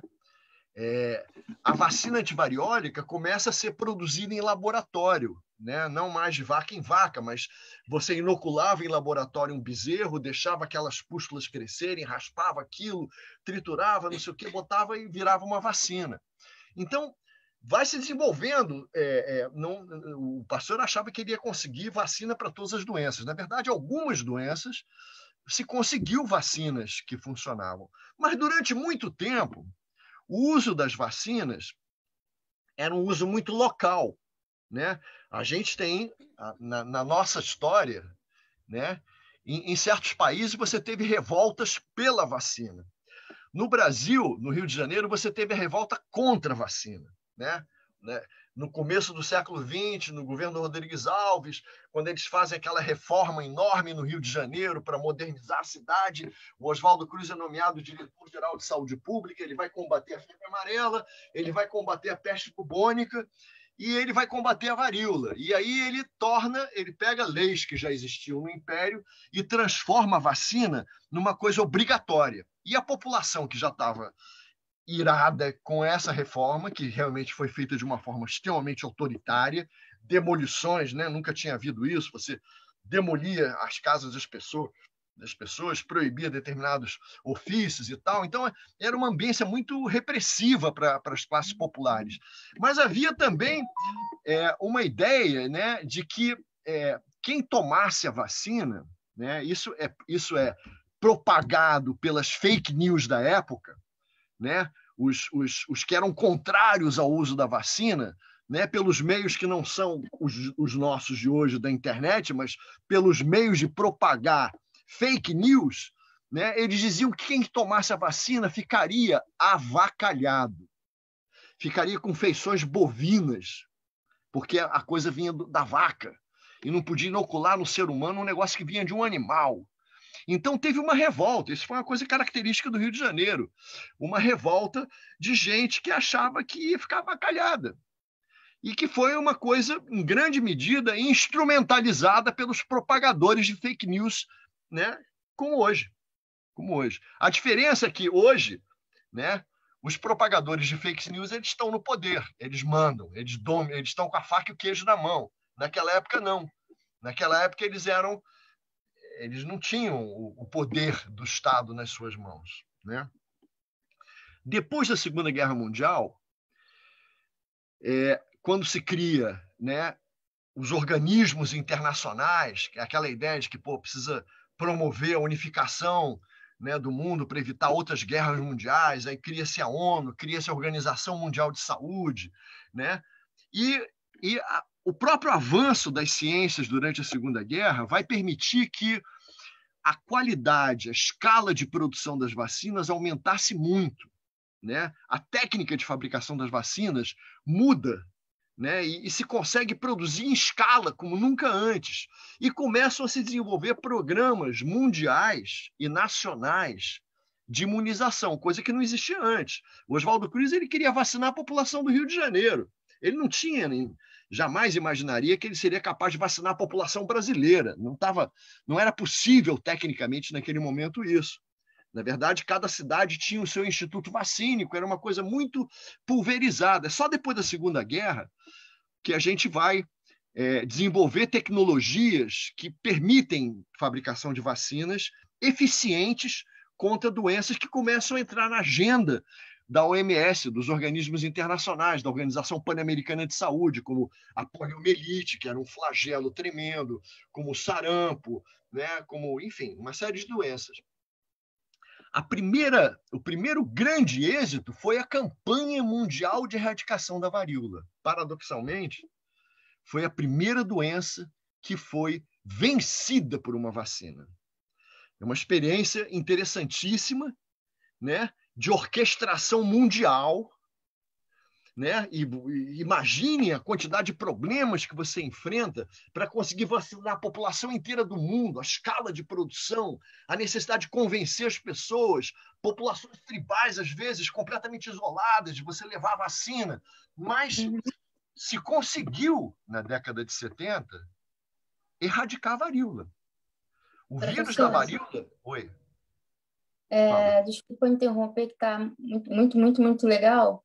Eu queria só deixar uma curiosidade aqui, que eu também gosto muito de história, né?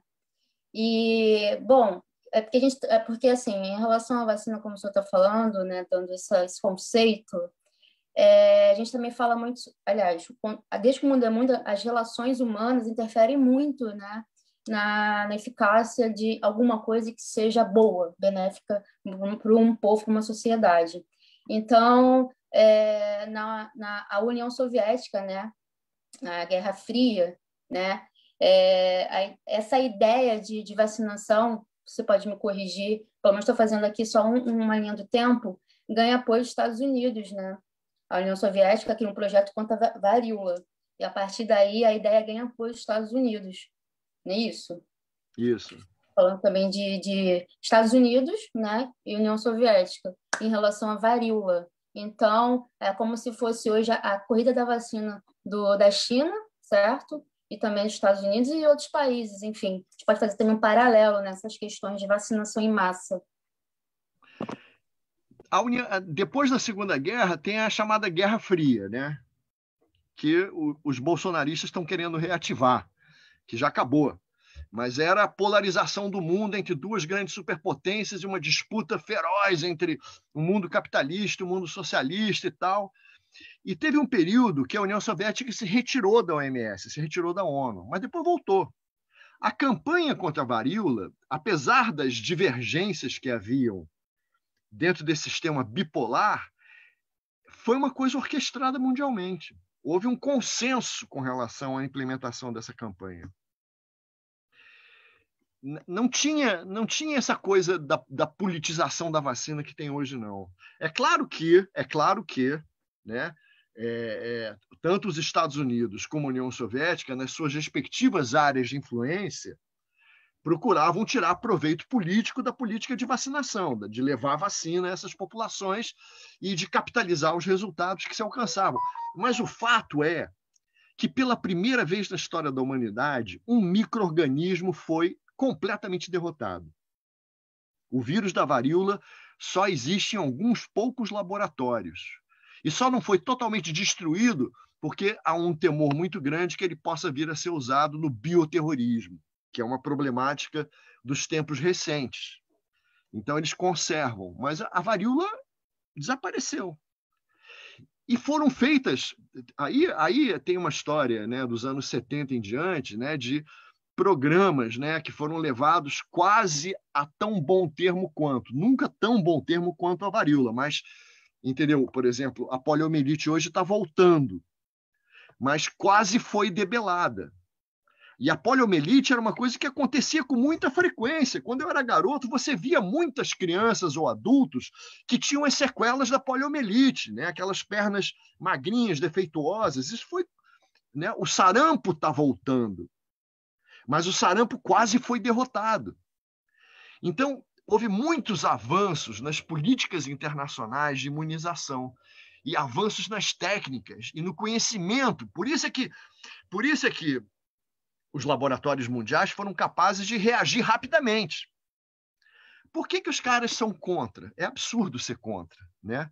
O grande empresariado, o mercado, entre aspas, né, que elegeu o Bolsonaro, é a favor da vacina. Os caras perceberam que essa porcaria dessa economia e sociedade só vai voltar ao normal quando, já que você não tem, entendeu, políticas eficazes de isolamento social, etc., só vai voltar quando você conseguir derrotar o vírus com a vacina. Significa criar imunidade. Você, para vencer uma doença, para você vencer um micro-organismo, um vírus, que é o menor dos micro-organismos, né? Ele não chega a ser nenhuma célula. Ele entra na célula, pega, né, a estrutura genética da célula, transforma ela e faz com que ela reproduza o próprio vírus, né? Então, ele vai destruindo as células e transformando as células em fábricas de vírus. A única maneira de você derrotá-lo é você criar o que se chama de imunidade rebanho. É você conseguir imunizar uma proporção suficiente da população para que o vírus não encontre mais espaço onde se multiplicar. O que nós estamos vivendo, o que foi produzido pelos caras que estão no governo, é uma situação favorável ao vírus. Porque, na verdade, a política desses caras, agora eles estão mudando, agora eles não sabem mais, eles estão com um discurso dissonante, né? O ministro da Saúde fala que quer vacina e o Bolsonaro continua dizendo, não, ninguém usa máscara, vamos embora, junta todo mundo. Porque a política desses caras, que aqui muitos deles acreditam que a Terra é plana, a política desses caras era o seguinte, não, vamos contaminar o maior número possível de pessoas. Porque quanto mais gente for contaminada o mais rápido possível, mais gente vai ficar imunizada e as coisas voltam ao normal. Uma política idiota, burra. E eles produziram essa catástrofe, que é uma catástrofe que, na verdade, né, o vírus ele muda, como todo vírus. Por que tem que ter uma vacina todo ano para o vírus da gripe? Porque a cada ano o vírus da gripe é diferente, ele vai mudando. Então o vírus está mudando. E esse caldo que se produziu no Brasil, né, por ação do governo e por ação dessa juventude inconsciente que continua insistindo em se reunir na praia, em festas e o diabo, o caldo que se produziu no Brasil é um caldo extremamente favorável à replicação do vírus. Mas, ao invés de você criar uma população imunizada, você vai criando variantes que reinfectam essa população de forma cada vez mais grave. É isso que a gente está vivendo. por uma política imbecil, por uma política burra, cega, incompetente, entendeu? Desses caras. Agora, a gente está correndo atrás do prejuízo, né? O mundo todo absorvendo as vacinas que existem e a gente no pinga-pinga, no gota-a-gota. E os empresários querendo, né, criar mecanismos próprios, né, de conseguir vacina. Eles têm grana, eles compram e dane-se o resto e vacinamos nós, já que o governo não consegue providenciar isso, que é uma coisa que o Estado brasileiro, o governo brasileiro, tinha total capacidade e perdeu. Né? A política de autossuficiência em imunobiológicos, que foi uma diretriz que levou à criação de biomanguinhos da Fiocruz, ela se perdeu. Né? Isso a gente tem que estar investindo sempre, não é uma coisa que você ganha e pronto, porque essas tecnologias estão mudando, os micro-organismos estão mudando, as ameaças mudam, então você tem que estar sempre investindo, aperfeiçoando. E ninguém não investiu. Né? Então a gente foi pego de calça curta. E criou-se esse caldo porque eles apostaram no vírus. Né? A política dos caras foi: morre rápido o maior número possível de pessoas. Era isso que eles queriam. Por isso eu sou contra a vacina, sou contra a máscara, sou contra tudo. Pega mesmo, pega. É isso, vamos embora, junta todo mundo. Isso é uma gripezinha, não vai acontecer nada. Agora estão vendo a cagada que fizeram. E estão tentando. Entendeu? Só que o cara, né, o chefão deles, continua com o mesmo grau de boçalidade, dizendo boçalidades e besteira. Continua promovendo, ele continua fazendo, dando exemplo de aglomeração, de não uso de máscara, ao mesmo tempo que o ministro que começa a tentar usar vacina e usar máscara. Então é uma dissonância total. Eles não se entendem entre eles e não conseguem coordenar nada. E a única coisa que eles fazem é brigar e criar brigas com os governadores e os prefeitos quando tinham que estar todo mundo, entendeu? Debaixo de uma política unificada, racional, entendeu? Sabe? De juntar esforços, né? Os caras valorizam tanto os milicos e, no entanto, em matéria de guerra, porque isso é uma guerra, eles são extremamente incompetentes. Se fosse um inimigo de carne e osso, já tinham tomado uma trolha há muito tempo. Não sabem nada de guerra. Entendeu? São incompetentes. A gente está vivendo uma guerra. A gente está vivendo uma guerra. E estamos perdendo. Perdendo. Uma catástrofe que poderia ter sido evitada, desnecessária. Não precisava ter sido, entendeu? Essa hecatombe que está sendo. Impressionante. Impressionante. Então, o trabalho que vocês fazem é muito importante, tem que divulgar. Entendeu? As pessoas hoje têm, você falou, né? Pega o celular. A internet é um campo de batalha. A internet, você tem pessoas produzindo conteúdos responsáveis, sérios, bons, e você tem os boçais divulgando e propagando e multiplicando com as suas máquinas as informações falsas. É um campo de batalha também. Então, se é uma coisa importante a fazer, além de dar aula, de ensinar, de fazer sessão de cinema, caramba, é passar para a garotada os lugares onde tem informações boas, de qualidade. Que tem muita informação boa, de qualidade, sendo produzida e propaganda. Então, tem que divulgar isso. É a guerra. É a guerra, né? É uma guerra.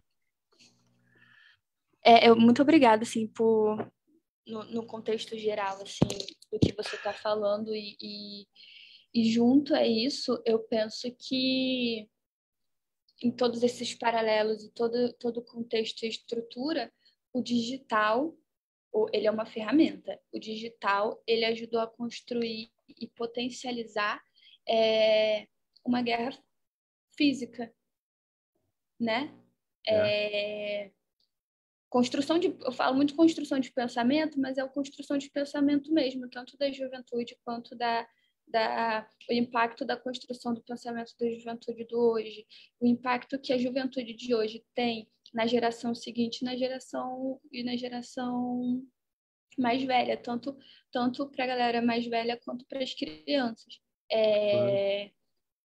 Assim, eu tô colocando aqui o que me vem muito na cabeça com todas essas palavras, porque pensando sobre a estrutura a estrutura da saúde, pensar a saúde desde, enfim, alimentação e tudo mais, a gente resulta hoje no resultado que a gente tem do questionamento da saúde e tudo mais, pensar, né, o quanto que o digital ele potencializou uma guerra física e dentro de um território que tem estrutura para isso não ter acontecido. Queria muito ouvir a Rafaela. Lisonjeada aqui com a aula, né, que a gente acabou de ter. Excelente, professor. Então, assim, na verdade, a minha perspectiva, né, sobre... Eu concordo muito com o que o professor falou ao final, em que a internet, ela, ao mesmo tempo que facilita, né, o conhecimento, ela destrói, né? Então, assim, cabe... Infelizmente, nós como projetos sociais, né, nós estamos aqui para poder esclarecer e passar as informações da melhor forma, o conhecimento, a educação em saúde, a educação básica. E eu fico muito entristecida quando eu vejo realmente essas mensagens de ódio, essas mensagens que não são a favor, né, da imunização, que não são a favor do SUS, que não são a favor da propagação e da prevenção da saúde, né? O que a gente tem que pensar agora, eu digo como enfermeira, eu digo como atuante de um projeto social, como é que eu posso minimizar essa situação, ou seja, como é que eu posso estar propagando o conhecimento, né? E acaba que assim, e vem a questão da internet também, que, por exemplo, o Instagram, trabalha com algoritmo, e aí ele divulga sempre o que vai dar mais dinheiro, ou então envolve outras questões em que a informação não vai chegar, né, aonde deveria chegar. Assim como a gente tem que pensar nas comunidades, muitas das vezes tem um celular que não é tão eficiente, não é tão interessante, pelo valor mesmo, assim como também não tem internet eficiente, né? Então, muitas das vezes, uma divulgação que a gente, não vou mais divulgar com cartaz ou panfletos. As formas antigas são muito válidas. As pessoas que não têm acesso à internet, né, tanto pela questão de falta de conhecimento da tecnologia, quanto também do poder aquisitivo, de você pagar uma internet boa, né? A gente tem a questão, por exemplo, a internet de fibra, que a gente consegue se conectar, não cai na comunidade, tem as internets que são na própria comunidade, no valor inferior, que tem aquelas gambiarras e não vai estar funcionando. Então, assim, e muitas das vezes eu já ouvi também, até mesmo de profissionais de saúde, propagando que, assim, eu não vou tomar vacina porque eu tô com medo de não ser eficaz. Aí eu falei, mas por que você tem medo? Assim, porque foi feito muito rápido. Aí eu falei, gente, peraí, a pessoa tem conhecimento, né, da área da saúde, pelo menos o mínimo, e aí tem medo, receio, tipo, a gente estamos em pleno século XXI. Tudo bem que antigamente, como o professor falou, a vacina era feita em 15 anos. Hoje você tem equipamentos, tem tecnologia, tem informação. Até mesmo a transmissão do Covid ocorreu de uma forma muito abrupta, porque você tem um avanço do deslocamento, a gente vai para o Japão, em 1, 2 dias, 3 dias, né, de avião. Antigamente, levava meses de navio. Então, assim, você tem uma facilidade de contaminação porque você também aumentou essa troca, né, de territórios, né, até mesmo entre o próprio estado, até mesmo, né, entre países. Então, assim, é um conjunto em que, assim, até mesmo eu brigo muito comigo, falei, olha, o que eu estou consumindo na internet? Que às vezes a gente perde tempo com coisas inúteis. Então, assim, a gente tem que estar instruindo aos próximos e as pessoas que estão ao nosso redor da melhor forma, né, da forma mais consciente. E muitas das vezes, o que eu aprendi muito na questão de você tá trocando ideia com a pessoa, é você explicar o porquê. Por exemplo, como aconteceu na revolta da vacina. Foi imposta a vacinação.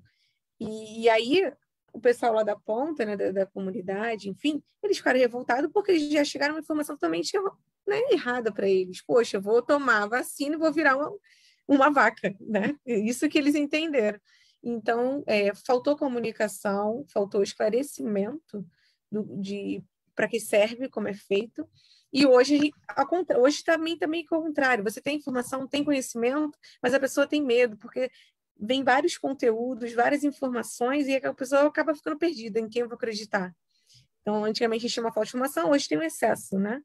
E cabe a gente tá esclarecendo mesmo, tirando as dúvidas, orientando quais são os sites confiáveis, Ministério da Saúde, do COFEM, onde eu vou buscar essa informação. Porque tudo que eu posto aqui no conteúdo, né, a gente aprende também muito na faculdade, aonde eu vou buscar o artigo correto. Né? Não é só botar no Google, vou procurar um artigo tal sobre, vamos supor, vacina Covid, vou botar no Google. Não, qual é o site confiável para que eu possa obter aquela informação? Então, isso tudo a gente tem que estar passando para os próximos, entendeu? Então, acho que entra mais numa situação de sempre nessa linha de educação e comunicação e o porquê, né? Qual é a justificativa, o que eu tenho que explicar para o próximo, né? Por que é positivo? Tem um lado negativo? Claro, tudo tem um lado negativo, mas o positivo está falando mais alto por isso, entendeu? Esse é o meu posicionamento. Gente, muito, muito obrigada. Você quer falar, Cássia? Então, sim. Falando em tecnologia, em plataformas, em meios digitais, eu vou passar aqui uns dados que são importantes para a gente ter aqui uma ideia dos casos confirmados de Covid e os óbitos confirmados também nas favelas, né? O Conexões Periféricas faz parte do painel unificador da Covid-19 das favelas.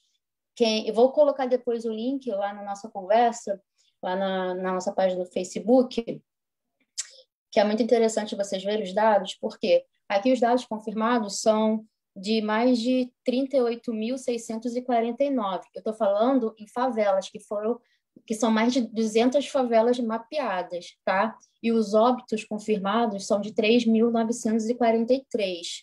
Em caso específico aqui no Rio das Pedras, porque lá no painel você tem como ver, né? Todos esses dados aqui que eu estou falando, você tem como ver de uma forma clara e simples, né? E Rio das Pedras tem casos confirmados de 500 casos confirmados, tá? E seus óbitos também.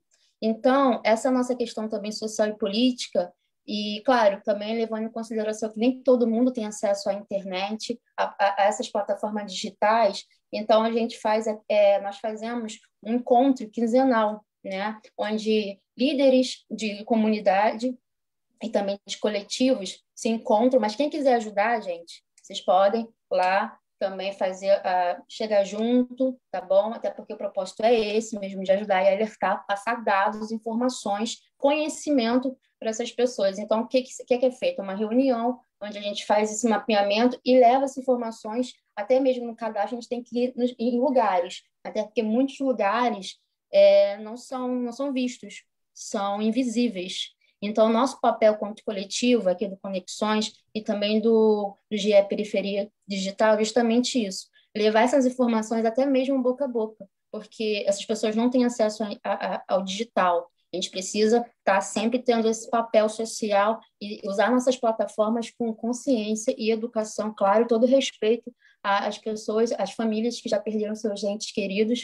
Então, só quero deixar aqui essa informação do painel unificador Covid-19 nas favelas do Rio de Janeiro, e são mais de 200 favelas que foram mapeadas, e os dados estão lá, quem puder entrar, vou deixar o link, tá bom? Então é isso, em relação a essa questão, né, pessoas que não têm acesso à internet, ao conteúdo, e é muito, muito importante mesmo a gente ter essa noção que, por algum descuido, o nosso papel mesmo é de pegar a fonte, né? Saber de onde é feito, quais são as fontes confiáveis que a gente pode fazer essa transmissão de conhecimento, já que nós somos agentes, né, fazedores de cultura, e é isso pelo menos para a gente aqui, é propagar mesmo a informação de qualidade. E esse papel que a gente está fazendo hoje nesse cineclube não é apenas um cineclube, nós conversamos com tudo, não só com audiovisual, não só com jornalistas, com artistas, com fazedores de cultura. Esse é o nosso papel enquanto cidadãos, né? Então é isso, gente. Era só um recado aí para passar esses dados. Gente, eu tenho mais uma ouvir mais uma fala. Queria falar que a gente vai estar encaminhando para o encerramento, né? Primeiro, muito obrigado mesmo demais, assim, a todas as falas de todos vocês. Eu queria pedir uma fala da sua perspectiva, Dr. Jaime, da sua perspectiva, Rafaela, quanto enfermeiro e quanto historiador, sobre a eficácia da vacina do Covid-19, da perspectiva de vocês, e cada um em sua, né, acabar, se quiser falar mais alguma coisa, assim, uma fala de encerramento, dar dicas, a palavra que quiser, a palavra que desejar compartilhar com a galera que está consumindo esse conteúdo, né? O que a gente está produzindo do Conexões Periféricas, porque não só a gente, mas assim, entre outros muitos projetos e tudo mais, movimentar de alguma maneira, escolher movimentar de alguma maneira, dentro da internet, puxando conteúdos importantes, eu acho que tem um impacto muito importante de ouvir vocês, e a colaboração, a disponibilidade de 1 ou 2 horas de alguém que dedica a vida trabalhando e estudando para poder compartilhar. Eu acho que o compartilhamento de conhecimento é algo essencial, assim, e eu fico muito agradecida mesmo. E é isso. Quem quiser começar.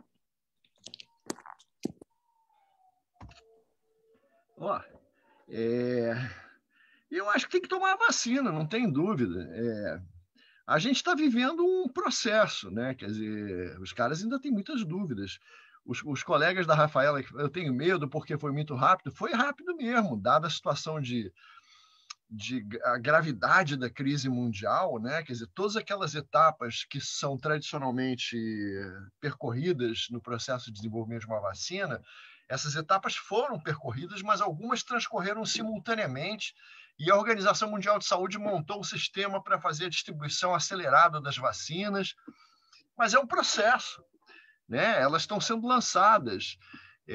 Eles têm dúvidas com relação à eficácia com as variantes que estão surgindo, mas a gente não tem outra arma senão usar a vacina, né? E ela não é arriscada, ela não é, quer dizer, todo produto, se você tomar um Tilenol, tem determinadas pessoas que tem um outro que vai ter um treco com o Tilenol. Tomar um antibiótico tem um efeito colateral. Isso acontece com qualquer fármaco, medicamento, diabo. Acontece com a vacina também. Mas é a única arma que a gente tem, e a gente tem que usar em nosso próprio benefício e no benefício da coletividade.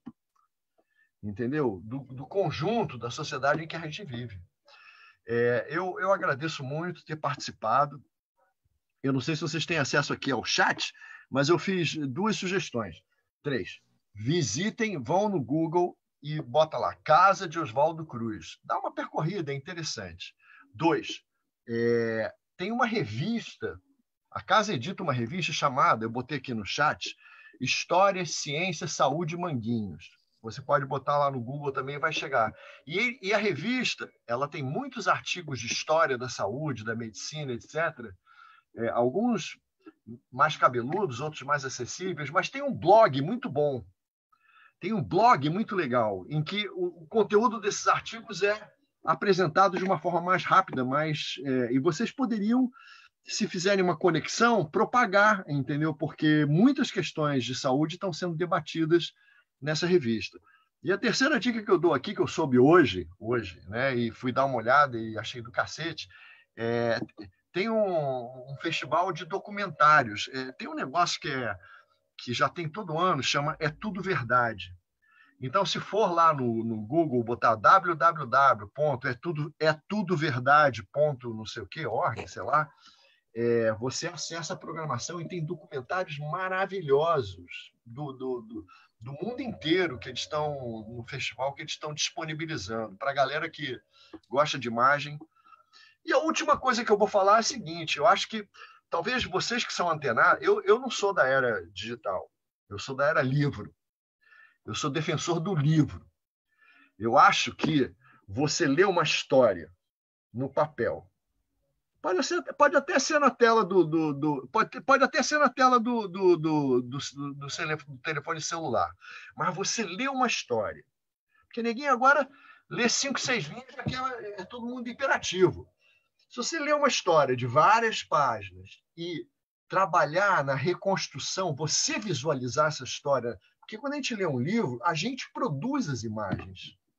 Quando a gente fica nesse negócio aqui, a imagem é bombardeio de imagens e o nosso cérebro funciona pela metade. Então, eu sou a favor do livro. Pode ser no celular, bons livros no celular. Então, nessas sessões que vocês promovem, vocês podiam, a cada sessão, dizer: aí, galera, tem esse site, tem esse livro disponível, está aqui o endereço, baixa aí, lê quando você estiver no ônibus indo para o trabalho, pega esse livro e dá uma lida, ou dá uma olhada nesses. Já vai fazendo uma seleção de sites legais. Tem um site também, como é que é? Enfim, eu não sou muito desse mundo digital, mas a Thaís a Cássia, então, é fera. Então, é isso. Eu quero agradecer vocês e dizer que está rolando o aniversário da minha mulher ali, ela tá uma fera comigo, então eu vou lá para me juntar à cervejada que está rolando ali na cozinha. E muito obrigado por tudo, e se precisarem de mim, o Douglas tem meu endereço aí, eu estou disponível para ajudar quem quer que seja, com os meus modestos conhecimentos de historiador, tá bom? Um grande abraço. Obrigada, professora. Obrigada. Tchau. Tchau, tchau. Boa noite, Obrigada. professor.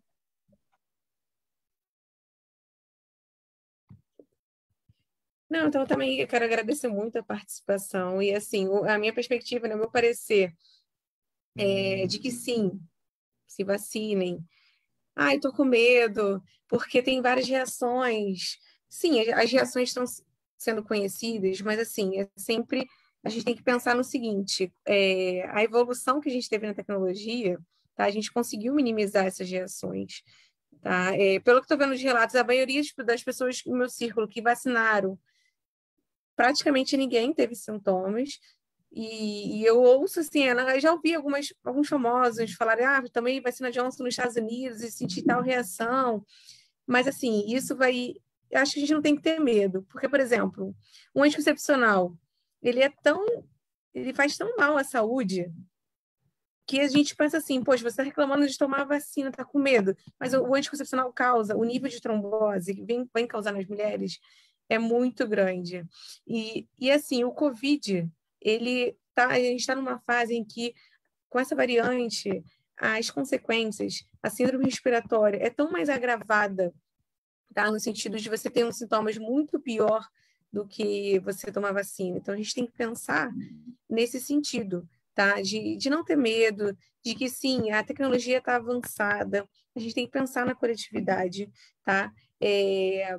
E antes da vacina, até mesmo, nos proteger com máscara, uma boa alimentação, no sentido assim, Rafaela, não tenho recurso para ter alimentação que passa na televisão, de tomar vitaminas, de não sei o quê, de comer muitas frutas, mas, poxa, então faz uma caminhada, reduz os alimentos com muito açúcar, com muita gordura, pelo menos nesse período, para aumentar a imunidade, mesmo não tendo acesso, né, aos melhores alimentos, procura pelo menos cortar os muito ruins, né, no sentido de que assim, eu posso comer comida, vai comer, né, um hambúrguer, uma pizza, lógico que ninguém é de ferro, né? Eu amo comer uma pizza, um hambúrguer no final de semana, mas reduzir, pelo menos nesse período que está um caos.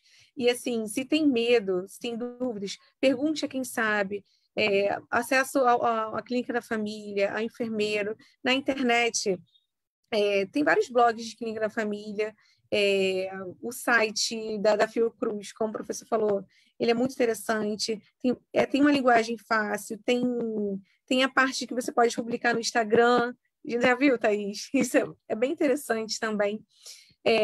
Para quem gosta mais de ler, entra no site da OMS para buscar os dados, e não só ouvir o que o colega falou. Então, antes de qualquer pessoa, a gente pode ouvir até que seja um mestre, você tem que ouvir, mas não tomar aquilo como total verdade. Busca o conhecimento para aí sim você tirar as suas conclusões. Então, não fiquem com medo, tá? Busquem os profissionais de saúde para tirar dúvida, para saber como é que funciona a vacina, né? Busque saber realmente como é que é feita e fabricada a vacina. E se cuidem no básico, na alimentação, na caminhada, no mínimo. Na atividade física, eu não consigo fazer, faz uns 20 minutinhos de alguma coisa, nem que seja uma prática de respiração profunda, isso já vai estar amenizando, aumentando a sua imunidade. Então, agradeço a participação aqui, tá, do convite que o Douglas me fez. Fiquei muito lisonjeada. E espero futuramente compartilhar um pouquinho mais de conhecimento nessa troca que é muito interessante. Obrigada, Thaís. Obrigada, Cássia. Obrigada, Douglas. E uma boa noite para todo mundo. Obrigadão, viu? Então, também vou me despedir de vocês. Foi um enorme prazer estar aqui no debate do Cineclube, né? E também, bom, a gente tem aqui o nosso chat no grupo. Vou falar das pessoas que comentaram rapidinho. Fernanda de Jesus, o Douglas Eleodoro, né? Que é o que está aqui na parte da função técnica. E Matheus também, Eglo. Quero agradecer a sua participação. E da minha mãe também, Tonha. Renata Grace, muito obrigada pela participação. Tá? Tem uma pergunta aqui que nós vamos responder, o professor vai responder. Deixa o professor, ele está lá comemorando o aniversário, então está tudo bem. Então é isso, gente. Eu quero agradecer muito. Esse assunto é muito importante, né? Até porque nós estamos em pandemia e não acabou, é verdade. Use a máscara, tenha amor pela sua vida e a vida do próximo, tá? E eu também quero alertar que a gente tem aqui um projeto que se chama, uma ONG, projeto que se chama Semeando o Amor, lá no Areal, e que acolhe famílias que estão em condição de fome. E também atende idosos e mães solos, tá, gente? Tá rolando uma vaquinha. E, por favor, entre lá na vaquinha, tá lá na página do Facebook do Semeando o Amor, até porque muitas pessoas, volto a dizer, muitas pessoas estão passando fome, necessidade, e a nossa luta e a nossa condição social, a gente vai ajudar e também fazer essa divulgação, tá? Usem máscara, vacina, sim. Muito obrigada, tá, gente? Boa noite. É isso, gente. Boa noite. Obrigada. É isso, Douglas.